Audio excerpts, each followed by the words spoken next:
Hemos iniciado la semana pasada en nuestra serie en el libro de Génesis.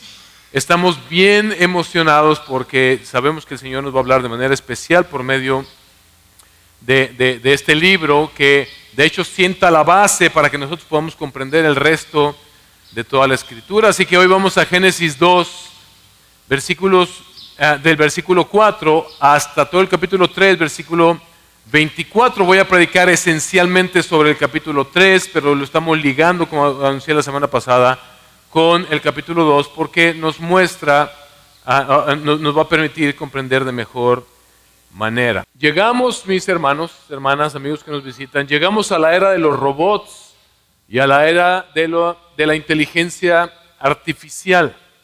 Lo que hace muchos años era una ficción, hoy es toda una realidad. Y muchas películas de ficción, principalmente entre los años 80 y 90, algunas como Terminator, como Matrix, y otras de este tipo, plantearon el dilema de la rebelión de las máquinas, la rebelión de los robots en contra de la humanidad. Hay una película que se llama Yo, Robot, algunos la recuerdan, actúa Will Smith, pero lo más interesante de esta es el productor o el creador de esta película, Isaac Asimov, y él plantea en esta película este dilema ético y propone las 3 leyes de los robots.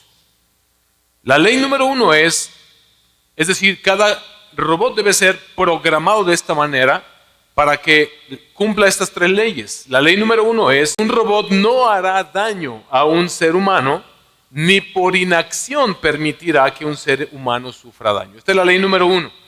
Un robot no hará daño a un ser humano, ni por inacción permitirá que un ser humano sufra daño. Así debe ser programado. La ley número 2 es: un robot debe cumplir las órdenes dadas por los seres humanos, a excepción de aquellas que entren en conflicto con la primera ley. Es decir, por ejemplo, que un ser humano le diga a un robot: asesina a otro ser humano. Y la tercera ley dice: un robot debe proteger su propia existencia solo en la medida en que esta protección no entre en conflicto con la primera o con la segunda ley. O sea, que la protección de su propia vida, si le pudiéramos llamar vida como robot, su existencia, no debe ser protegida solo en aquellos casos en los que la vida de un ser humano no corra peligro o no sea en desobediencia de lo que los seres humanos le ordenan. Ya existen los robots, ya son parte de la vida cotidiana en la vida, y cada vez esto va a ser más común.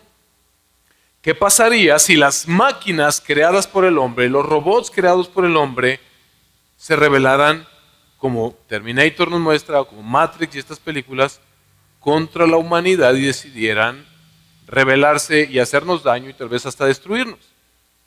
¿Qué habría que hacer? Habría que destruirlas. En nuestro sermón el día de hoy, mis hermanos, quiero dividirlo en 2 grandes secciones, 2 grandes puntos. El punto número 1, una decisión desastrosa.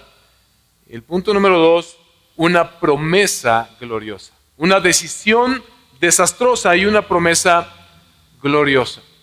De lo que yo quiero convencerlos el día de hoy es que Jesús, mis hermanos, es la única esperanza de vida para la humanidad pecadora condenada a muerte. Jesús es la única esperanza de vida para la humanidad pecadora condenada a muerte. Mientras leemos el pasaje, quiero pedirle que ponga atención a las diferentes partes del pasaje, porque es como una trama. Una trama se compone de un escenario inicial, un conflicto, un clímax donde quiebra la trama, una resolución y un nuevo ambiente. Y eso es lo que vamos a ver en este pasaje. En el capítulo 2, versículos 4 al 25, vamos a ver este escenario inicial, el jardín, el paraíso. En el capítulo 3, versículos 1 al 5, vamos a ver que surge un conflicto, que es la tentación. En los versículos 6 al 7 del capítulo 3, llegamos a este clímax donde se toma esta desastrosa decisión.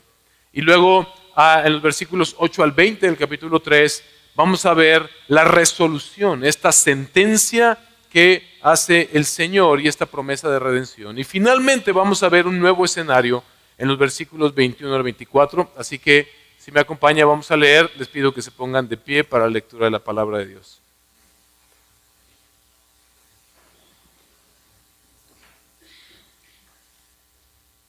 Comenzamos a nuestra lectura y dice de la siguiente manera, capítulo 2, versículo 4. Estos son los orígenes de los cielos y de la tierra cuando fueron creados. El día en que el Señor Dios hizo la tierra y los cielos. Aún no había ningún arbusto del campo en la tierra, ni había aún brotado ninguna planta del campo, porque el Señor Dios no había enviado lluvia sobre la tierra, ni había hombre para labrar la tierra, pero se levantaba de la tierra un vapor que regaba toda la superficie del suelo. Entonces el Señor Dios formó al hombre del polvo de la tierra y sopló en su nariz el aliento de vida, y fue el hombre un ser viviente. Y el Señor Dios plantó un huerto hacia el oriente en Edén y puso allí al hombre que había formado.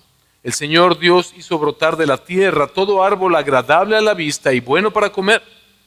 Asimismo, en medio del huerto hizo brotar el árbol de la vida y el árbol del conocimiento del bien y del mal. Del Edén salía un río para regar el huerto, y de allí se dividía y se convertía en otros 4 ríos. El nombre del primero es Pisón. Este es el que rodea toda la tierra de Ávila, donde hay oro. El oro de aquella tierra es bueno, allí hay bedelio y ónice. El nombre del segundo río es Gihón. Este es el que rodea la tierra de Cus. El nombre del tercer río es Tigris. Ese es el que corre al oriente de Asiria. Y el cuarto río es el Éufrates. El Señor Dios formó al hombre y lo puso en el huerto del Edén para que lo cultivara y lo cuidara. Y el Señor Dios ordenó al hombre: de todo árbol del huerto podrás comer, pero del árbol del conocimiento del bien y del mal no comerás, porque el día que de él comas, ciertamente morirás. Entonces el Señor Dios dijo: no es bueno que el hombre esté solo, le haré una ayuda adecuada.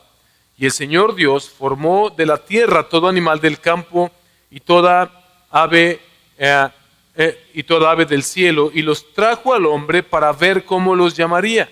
Como el hombre llamó a cada ser viviente, ese fue su nombre. El hombre puso nombre a todo ganado y a las aves del cielo y a todo animal del campo, pero para Adán no se encontró una ayuda que fuera adecuada para él. Entonces el Señor Dios hizo caer en un sueño profundo al hombre, y éste se durmió, y Dios tomó una de sus costillas y cerró la carne en ese lugar. De la costilla que el Señor Dios había tomado del hombre, formó una mujer y la trajo al hombre, y el hombre dijo: esta es ahora hueso de mis huesos y carne de mi carne. Ella será llamada mujer, porque del hombre fue tomada. Por tanto, el hombre dejará a su padre y a su madre y se unirá a su mujer, y serán una sola carne. Ambos estaban desnudos, el hombre y su mujer, pero no se avergonzaban. La serpiente era más astuta que cualquiera de los animales del campo que el Señor Dios había hecho, y dijo a la mujer: con que Dios les ha dicho, no comerán de ningún árbol del huerto. La mujer respondió a la serpiente: del fruto de los árboles del huerto podemos comer, pero el fruto del árbol que está en medio del huerto, Dios ha dicho, no comerán de él, ni lo tocarán, para que no mueran. Y la serpiente dijo a la mujer: ciertamente no morirán, pues Dios sabe que el día que de él coman se les abrirán los ojos, y ustedes serán como Dios, conociendo el bien y el mal. Cuando la mujer vio que el árbol era bueno para comer y que era agradable a los ojos y que el árbol era deseable para alcanzar sabiduría, tomó de su fruto y comió. También dio a su marido que estaba con ella, y él comió.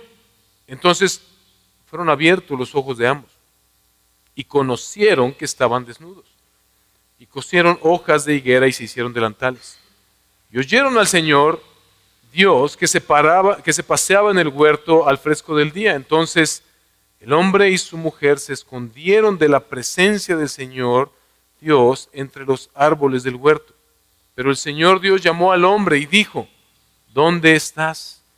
Y él respondió, te oí en el huerto, tuve miedo porque estaba desnudo y me escondí.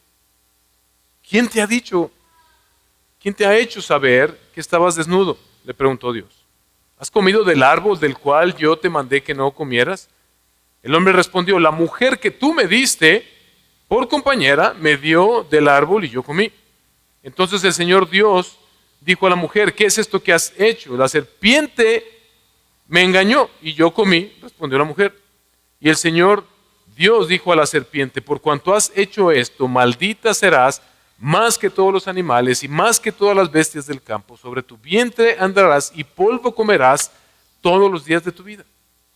Pondré enemistad entre tú y la mujer, entre tu simiente y su simiente.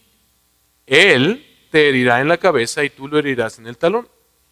A la mujer dijo, en gran manera multiplicaré tu dolor en el parto, con dolor darás a luz los hijos, con todo tu deseo será para tu marido y él tendrá dominio sobre ti. Entonces el Señor dijo a Adán, por cuanto has escuchado la voz de tu mujer y has comido del árbol del cual te ordené diciendo no comerás de él, maldita será la tierra por tu causa. Con trabajo comerás de ella todos los días de tu vida. Espinos y cardos te producirá y comerás de las plantas del campo con el sudor de tu rostro. Comerás el pan hasta que vuelvas a la tierra, porque de ella fuiste tomado, pues polvo eres y al polvo volverás. El hombre le puso por nombre Eva a su mujer, porque ella era la madre de todos los vivientes. El Señor Dios hizo vestiduras de piel para Adán y su mujer y los vistió. Entonces el Señor Dios dijo, ahora el hombre ha venido a ser como uno de nosotros, conociendo ellos el bien y el mal. Cuidado ahora no vaya a extender su mano y tome también del árbol de la vida y come y viva para siempre. Y el Señor Dios lo echó del huerto del Edén para que labrara la tierra de la cual fue tomado. Expulsó pues al hombre y al oriente del huerto del Edén puso querubines y una espada encendida que giraba en todas direcciones para guardar el camino del árbol de la vida. Pueden tomar su lugar.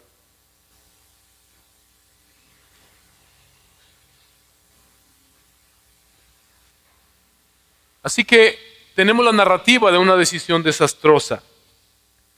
En el escenario inicial, lo que vemos en el capítulo 2 del 4 al 25, lo que leímos, fue este jardín paraíso, que hace las veces, aquí es donde nace esta idea del templo que se va desarrollando, este tema bíblico que se va desarrollando durante toda la Biblia, donde Dios y el hombre habitan en un solo lugar. Hay un punto de encuentro en la tierra donde Dios habita con los hombres. Por eso es un paraíso. Dios había creado las condiciones ideales, vimos la semana pasada, para el florecimiento de la vida.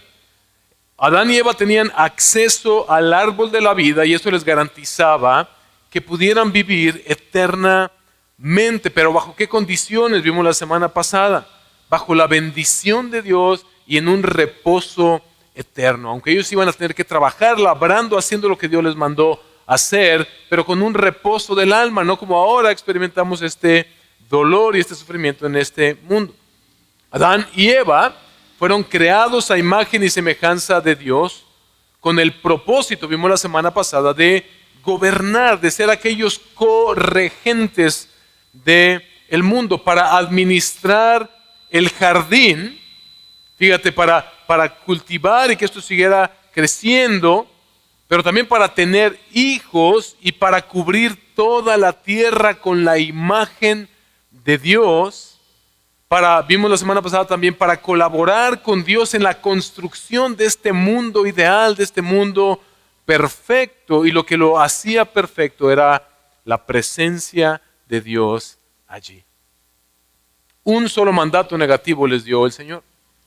En capítulo 2, versículos 16 al 17, Lo vemos. Vea lo que dice.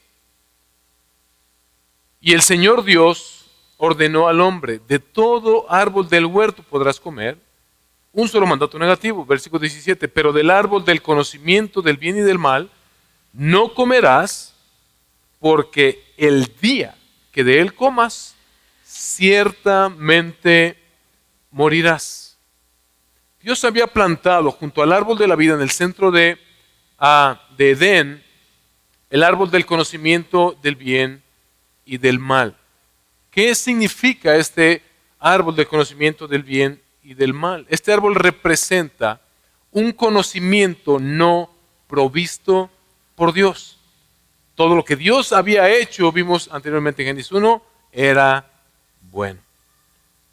Es decir que plantar el árbol del conocimiento del bien y del mal, al hacerlo, Dios le estaba dando al hombre la capacidad de obedecer a Dios o tomar la decisión de transgredir la ley de Dios. Le estaba dando esa libertad de decidir.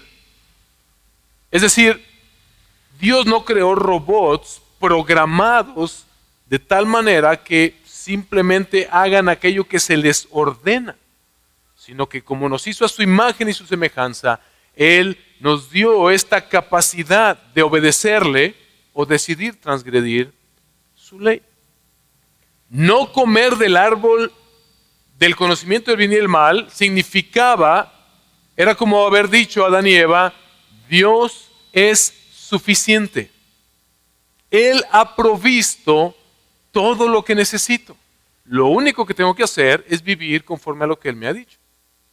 Comer del árbol del conocimiento y del bien y del mal significaba decir, Dios no es suficiente. Yo necesito proveer algo mejor para mí mismo. Yo necesito tomar esa decisión.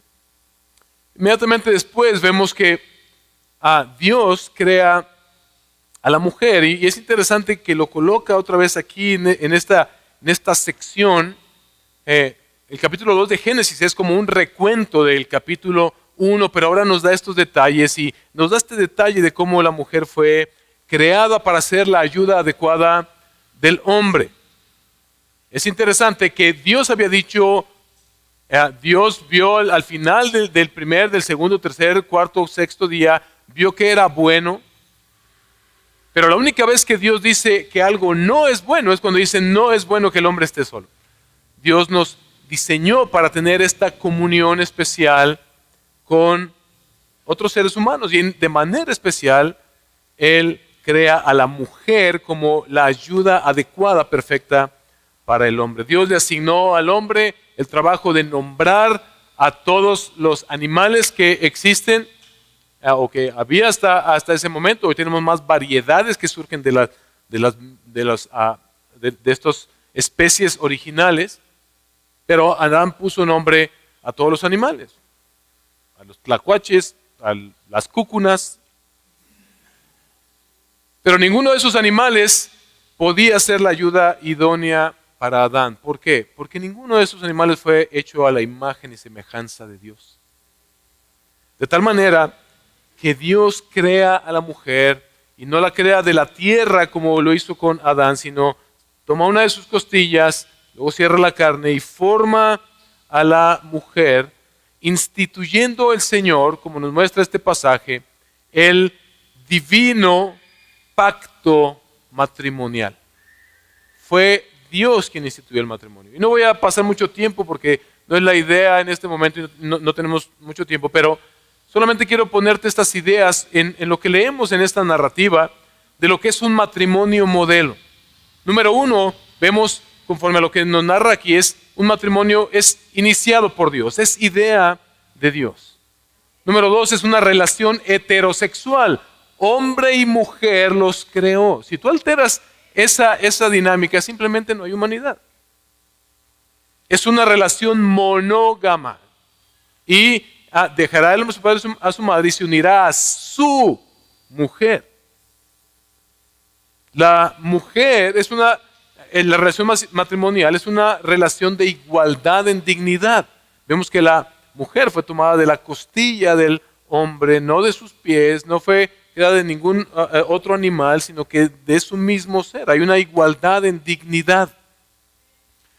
Vemos también que es una relación interdependiente. Le haremos ayuda adecuada.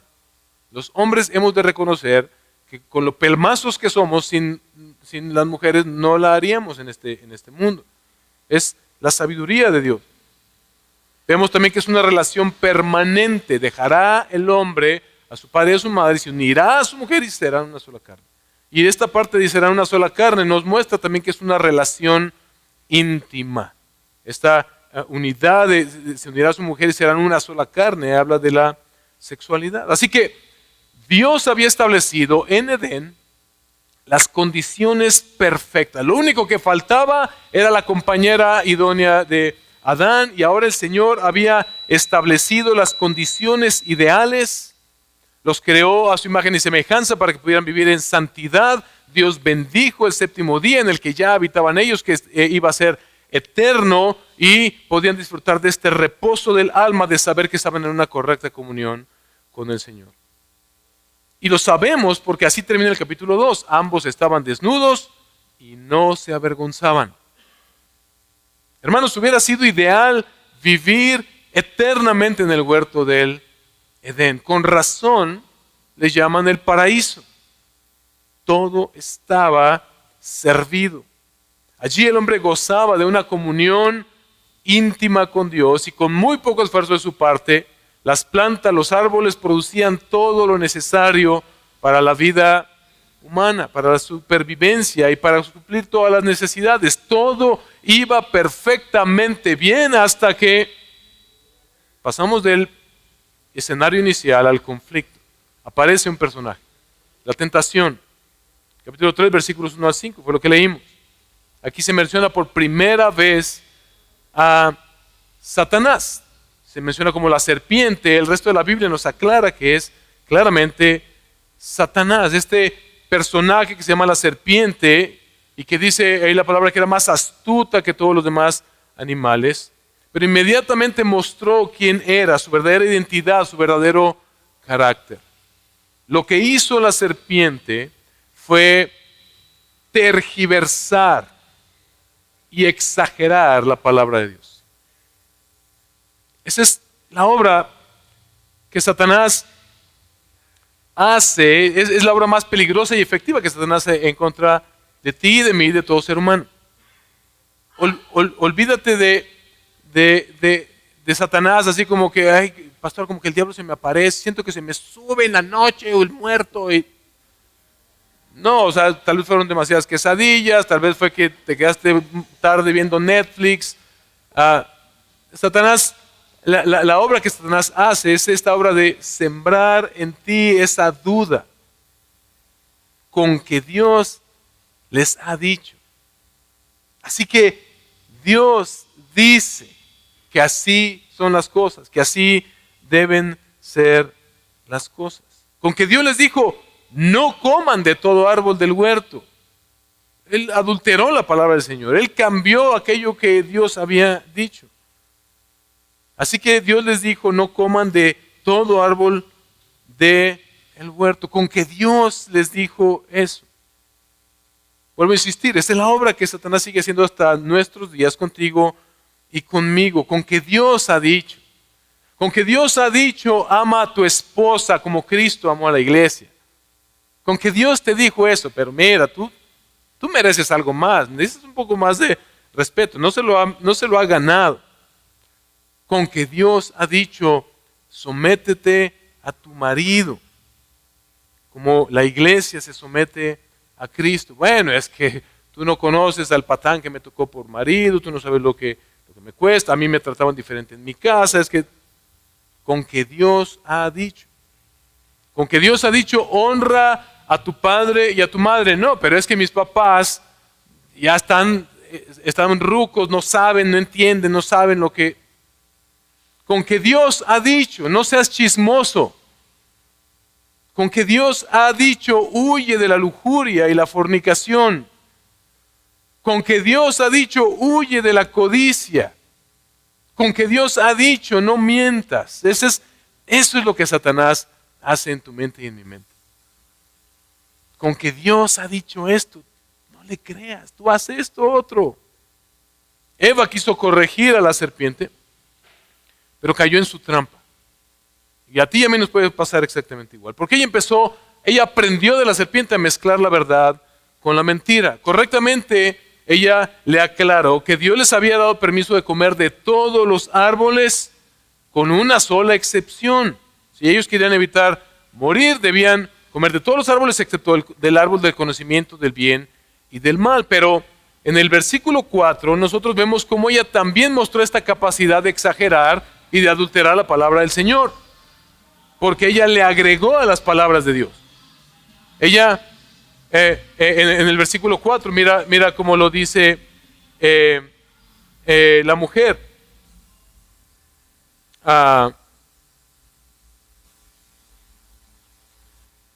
Perdón, es en el versículo...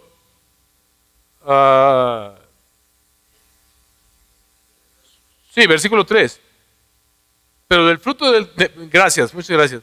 Pero del fruto del árbol que está en medio del huerto, Dios ha dicho, esto es Eva tratando de corregir a la mujer, no comerán de él, ¿ni qué? ¿Dijo Dios eso? No. Igual adulteramos la palabra del Señor cuando le queremos agregar como para mejorarla.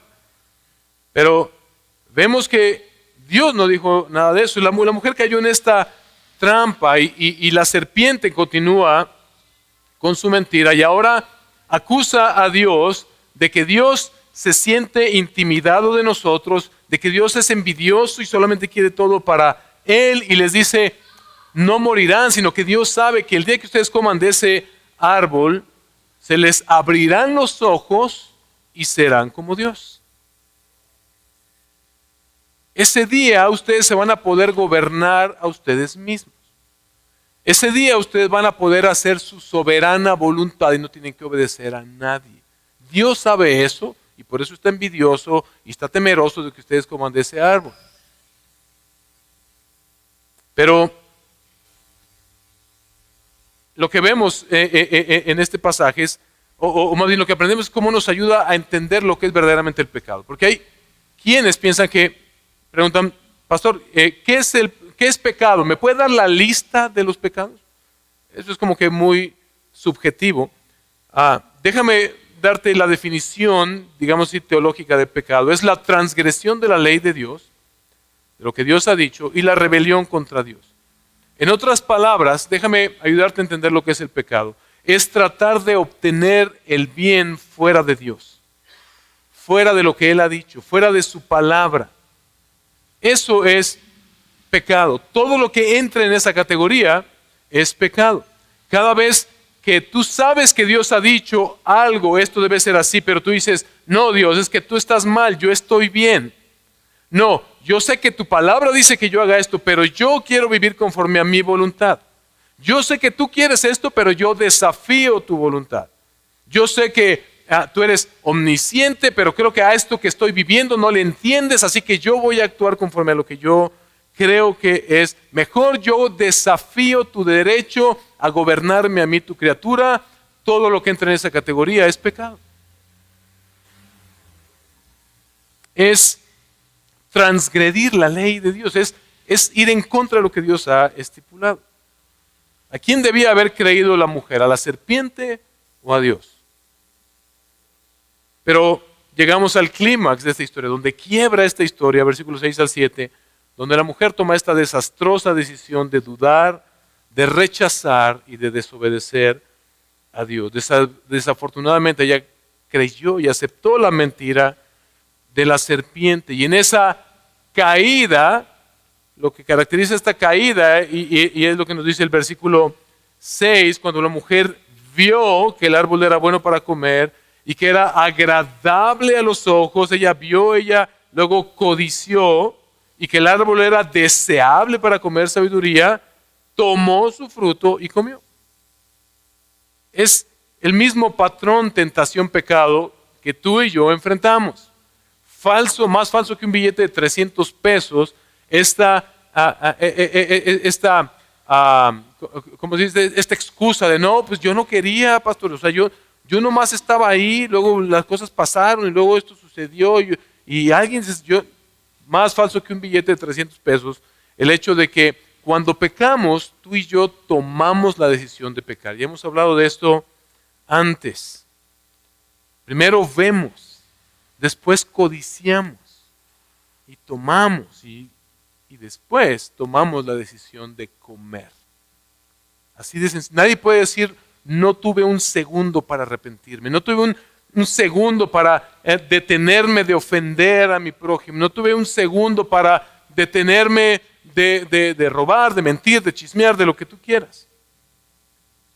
Y sí, ellos comieron de ese fruto y justo como se los dijo la serpiente, obtuvieron un nuevo conocimiento. El conocimiento de que estaban desnudos y se avergonzaron. Dice que se cosieron delantales con hojas para cubrir su vergüenza. Ellos conocieron en ese momento que habían elegido el mal y ahora lo que ellos eran era transgresores de la ley de Dios, pecadores. Eso es lo que ellos descubrieron. Ese fue el conocimiento del bien y del mal. En el versículos 8 al 20 vemos esta resolución, como Dios entonces, en respuesta, Él dicta una sentencia, pero también nos da una promesa de redención. Mira lo relevante que es la Biblia, mira los detalles de la historia. Lo mismo sucede el día de hoy. Al saberse transgresores de la ley de Dios, pecadores, los hombres se esconden de Dios, se alejan de Él en lugar de correr a Él. Y mucho de ello tiene que ver cómo la palabra de Dios en muchos lugares y en muchas religiones y muchos pseudocristianismos se ha predicado una palabra alterada, adulterada. Agregarle a la palabra de Dios también es pecado. Y hay muchos, hay una idea generalizada de que si eres un pecador debes alejarte más de Dios porque no eres digno de acercarte a este Dios de la Biblia. Eso es lo que hace el pecado. Ofrece un falso placer, un falso deleite, un falso poder, pero también daña el corazón y lo endurece. Y la condenación lleva a las personas a alejarse de su Creador. En lugar de correr a Dios, se alejan de Dios. Pero Dios siempre ha tenido la iniciativa. Él siempre ha tomado la iniciativa desde el principio. Bendito sea nuestro Dios, porque así como Eva y Adán se estaban escondiendo, tú y yo nos estábamos escondiendo de Dios, y tú y yo no estábamos buscando a Dios, dice la palabra, sino que Él nos buscó a nosotros. Lo vemos desde el principio, versículo 9 al 13. Pero el Señor Dios llamó al hombre y le dijo, ¿dónde estás? Y él respondió, te oí en el huerto, tuve miedo porque estaba desnudo y me escondí. Y luego ya leímos el resto. El Señor toma la iniciativa y hace este llamado, ven. Pero lo que vemos a continuación con las preguntas que el Señor les hace, es que el veneno de la serpiente ya había penetrado sus corazones. Porque no hay un arrepentimiento. No hay un Señor, perdónanos. Señor, hemos pecado contra ti. Ahora sí dinos qué debemos hacer. Ahora sí vamos a obedecer. No, en lugar de eso, Adán trata de culpar a Dios. La mujer que tú me diste. Hombres, Señor, esta mujer que tú me diste. En lugar de eso, Adán trata de culpar a Dios y Eva hace más o menos lo mismo, porque dice, la serpiente me engañó. ¿Te acuerdas de esa serpiente que tú creaste?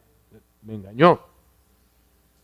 Y entonces, Dios emite su sentencia, mis hermanos, sobre la serpiente, sobre la mujer, sobre el hombre. Dios les expresa la maldición en la que ahora han caído. Y podemos resumirla de esta manera. Expulsión del Edén y muerte. Expulsados del Edén y ahora entra la muerte. A partir del versículo 21 al 24 es lo que vemos en el nuevo escenario, la vida fuera del jardín. Esta corta vida, mi hermano, mi hermana, que tú y yo vivimos en esta tierra es la vida fuera del paraíso. Dios expulsó al hombre, a la humanidad, y bloqueó el acceso al jardín, al árbol de la vida, y por eso es que ahora tú y yo tenemos que morir, y todo ser humano sobre la tierra, porque estamos, escucha esto, condenados a muerte.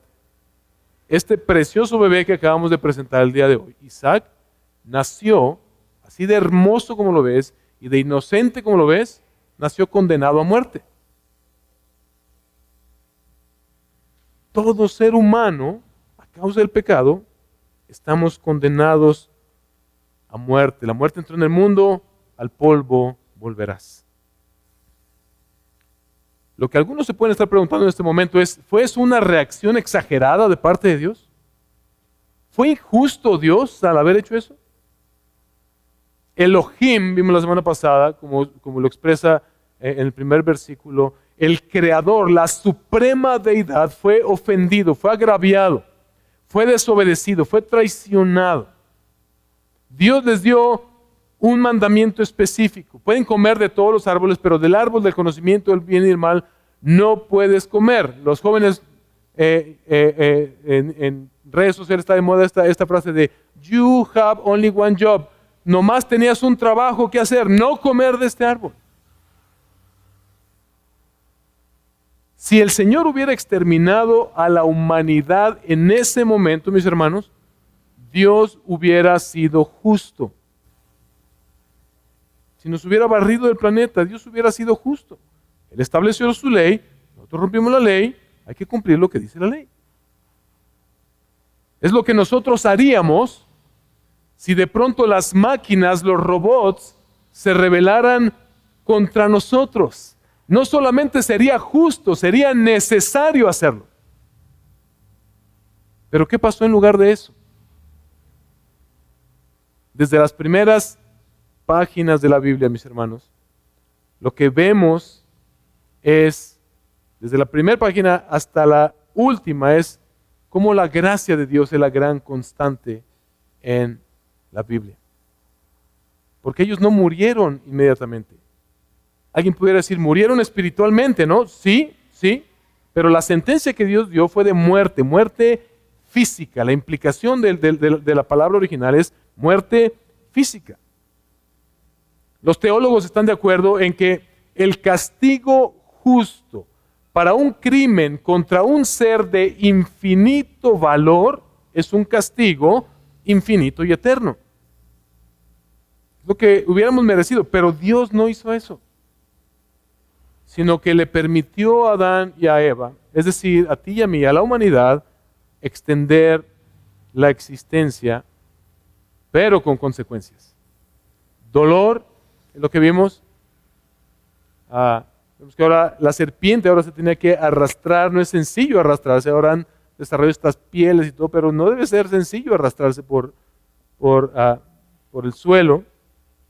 Dolor para la mujer en el parto, humillación.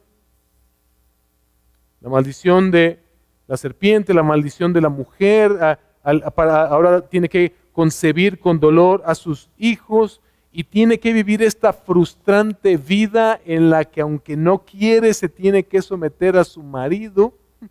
Hermanas, ¿se identifican con un poco de esto? La maldición del hombre, dolor, sudor, dificultad para ganarnos la vida. ¿Alguien se identifica con esto?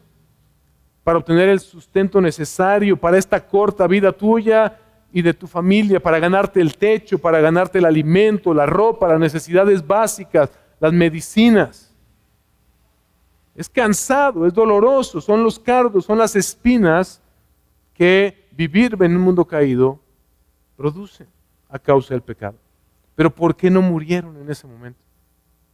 Porque Dios, llegamos a la segunda parte del sermón, hizo una promesa gloriosa.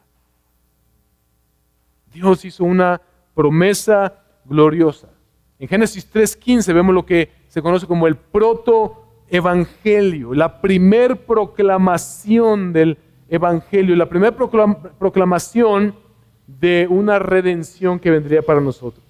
Recuerda, estamos en esta maldición que Dios habla a la serpiente, luego habla con la mujer, pero le dice a la serpiente, pondré enemistad entre tú y la mujer, entre su simiente y tu simiente.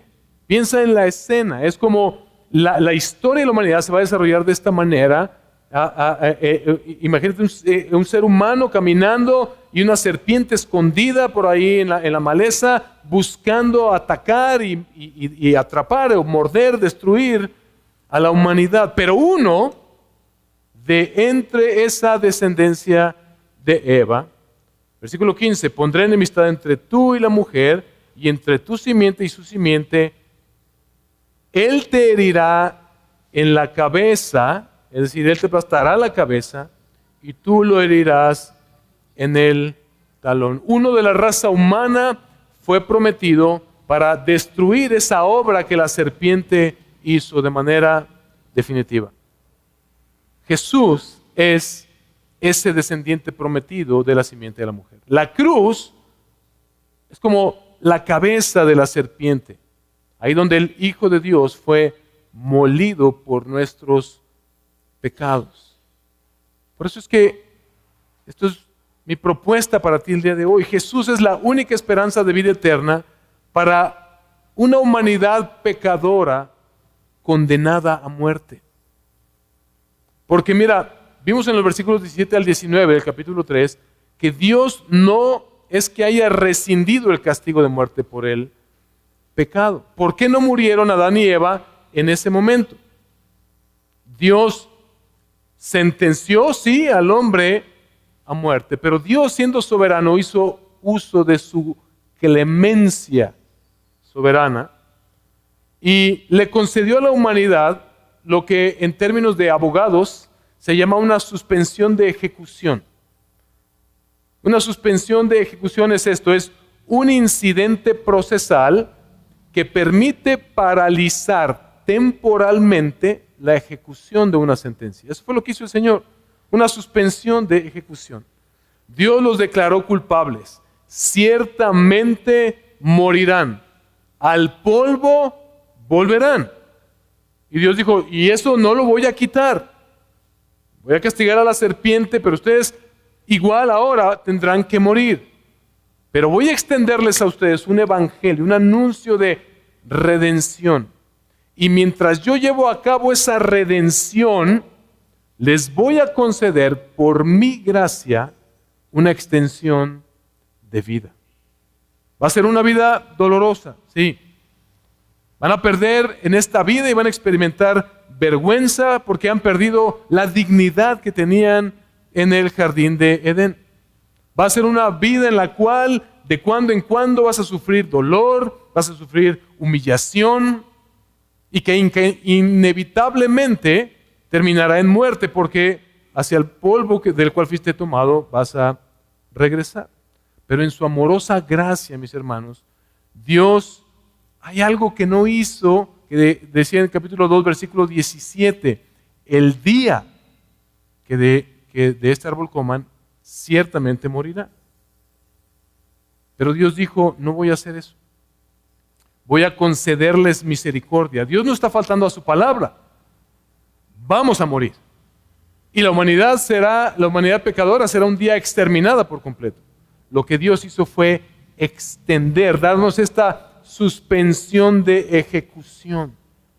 Dios dijo, voy a mostrarles misericordia. Voy a redimir a esta raza humana pecadora. Pero Dios sella el huerto del Edén, los expulsa y los sella y les dice, pero ahora ya no tendrás acceso al árbol de la vida hasta que el castigo por este pecado que ustedes han cometido se haya pagado completamente. Así que la muerte es el resultado del pecado, mis hermanos. Este es el punto que la Biblia nos muestra y que a menudo no entendemos bien. Solemos decir, incluso nosotros hoy, la muerte es natural, pero la muerte no es natural. La muerte es sobrenatural, porque la muerte entró en el mundo como consecuencia del pecado. Por eso es que tenemos que morir.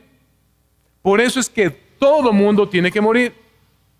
Tu abuelita que tanto amas y tu hijo que tanto valoras y tú mismo, por más pastillas y vitaminas y ejercicio que hagamos y buena dieta, igual vamos a morir.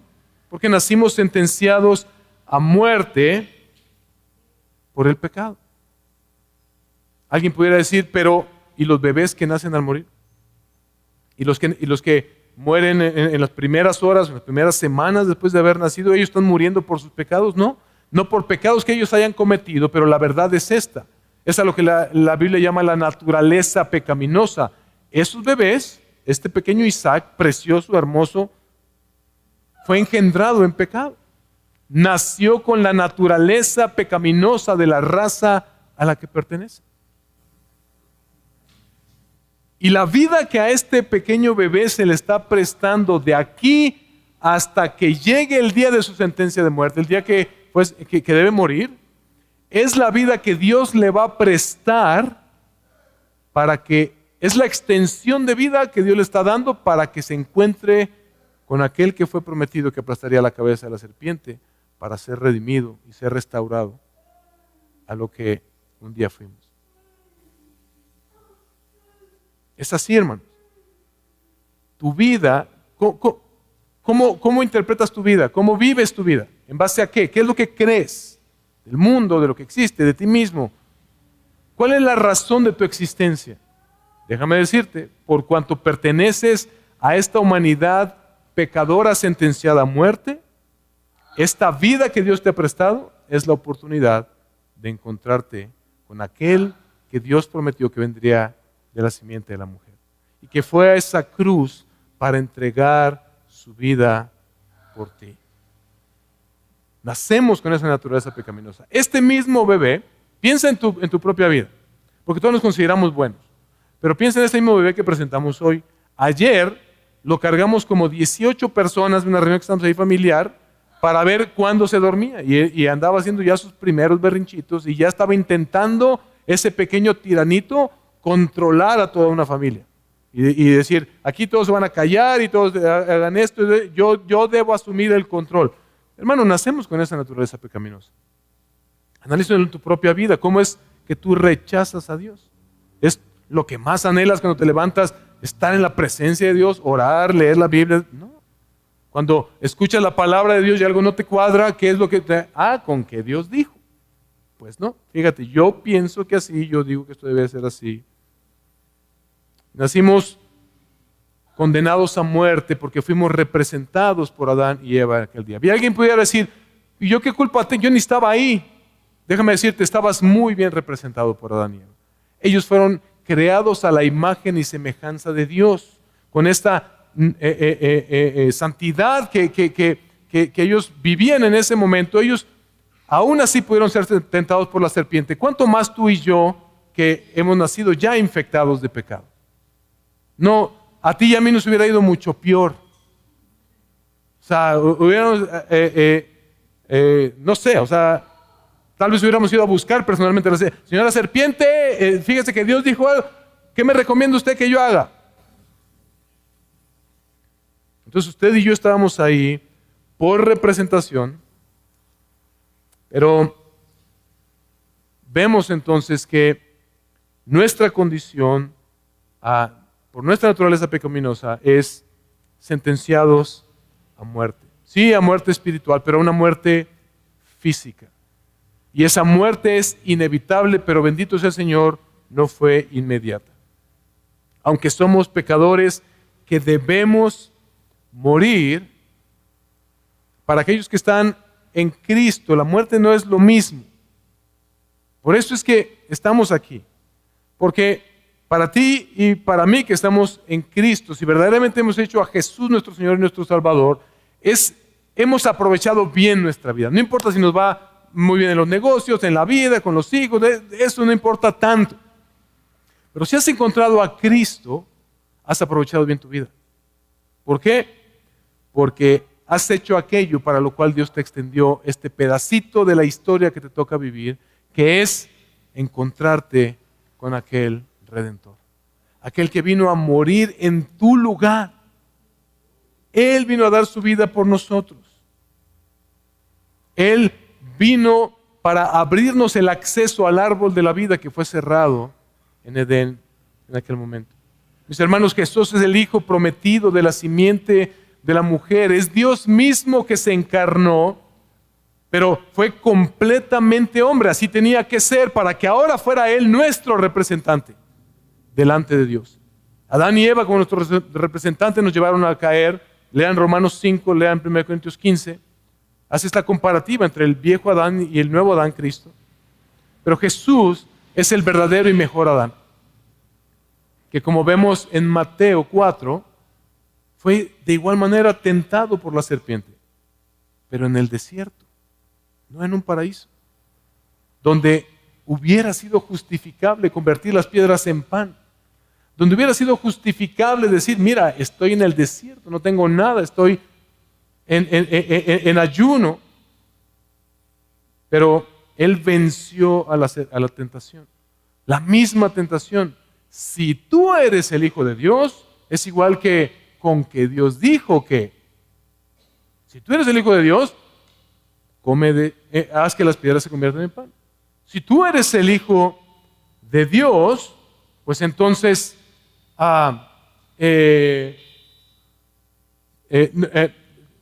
lánzate y del pináculo del templo y los ángeles te van a recoger. Si tú eres el Hijo de Dios, ¿por qué no cedes eso? No vayas a la cruz y mejor ríndete delante de mí. Yo te voy a dar algo mejor de lo que tu Padre te ha prometido. Yo te voy a dar los reinos de este mundo. Pero es interesante cuando nosotros vemos las respuestas de Jesús, mis hermanos, ahí mismo en Mateo 4, la manera en que Jesús responde a la serpiente. No solo de pan vivir el hombre, sino ¿qué? De toda palabra que sale de la boca de Dios. ¿Ve la diferencia? Edén acá es, Dios dijo esto, yo desobedezco. Jesús dice, en tu lugar y en mi lugar, sí es obedeciendo a la voz del Padre y la manera en que podemos vivir, verdaderamente. Y ahí mismo, la serpiente, Satanás le ofrece a Jesús los reinos de este mundo, poder ser el rey de este mundo, como se lo ofreció a Adán y a Eva. Y la respuesta de Jesús es, no, es que yo no vine para eso. Solamente delante de Dios es que yo debo postrarme, a Él es el único que debo servir, es el único que yo debo adorar. Esas debieron ser las respuestas en Edén. La última respuesta de Jesús, vete de aquí, Satanás, porque escrito está, no tentarás al Señor tu Dios. Jesús lo hizo allí, pero lo más importante es que lo hizo como nuestro mejor representante. Lo hizo en tu lugar y lo hizo en mi lugar. Si tú no has puesto tu fe en Jesús, déjame decirte, estás condenado a muerte por Dios desde el día que naciste, pero viene la muerte eterna, que es una muerte donde no mueres. Es un sufrimiento eterno, es todo lo contrario de Edén y del paraíso, pero esa situación puede cambiar si tú le entregas hoy a Jesús tu vida, aquel que fue prometido que vendría a pagar por nuestros pecados y a librarnos del gran problema de la muerte que la Biblia define como el último enemigo a vencer, la muerte. Jesús aplastó la cabeza de la serpiente, llevando, mis hermanos, la maldición de nuestro pecado sobre sí mismo. Póngase de pie, por favor. La cruz es la mordida de la serpiente. Pero solamente fue una mordida. Piensa en la escena. El Hijo prometido, el Hijo de Dios encarnado, hecho hombre para ser aquel representante nuestro, va caminando y la serpiente efectivamente lo alcanza y lo muerde en el talón, pero él aplasta completamente su cabeza. La cruz es la mordida donde Jesús murió y fue a la tumba por unos cuantos días, pero Jesús venció a la muerte. Él aplastó completamente la cabeza de Satanás. Esa muerte que como humanidad nos ganamos, nos merecimos, Jesús la absorbió sobre sí mismo. Y Él pagó la deuda que tú y yo teníamos.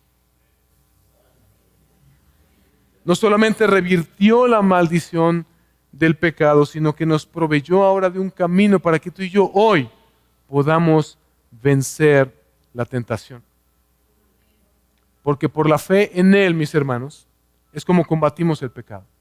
No es echándole más ganas.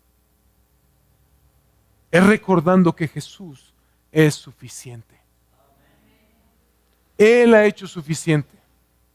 Ya lo hizo todo en la cruz. Ya no me lo tengo que ganar yo.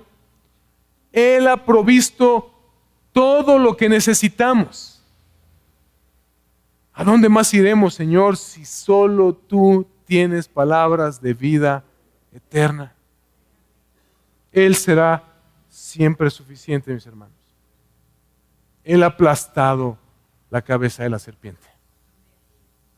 Y el resto de las escrituras, lo que vamos a ver a partir de Génesis 3 y hasta Apocalipsis, nos habla no solamente de la restauración del paraíso, sino de la redención incluso del paraíso y de la tierra y de todo, y de cómo se desarrolla esta promesa hasta que llega este hijo prometido de la simiente de la mujer, el Hijo de Dios que vendría a rescatarnos. Y cómo Él está restaurando todo y está preparando y está estableciendo su nuevo reino hasta que Él venga un día y regrese para establecer de manera definitiva la nueva creación. Tú y yo no aspiramos a regresar a Edén. Yo no quiero regresar a Edén. Y no solo porque no se comía carne,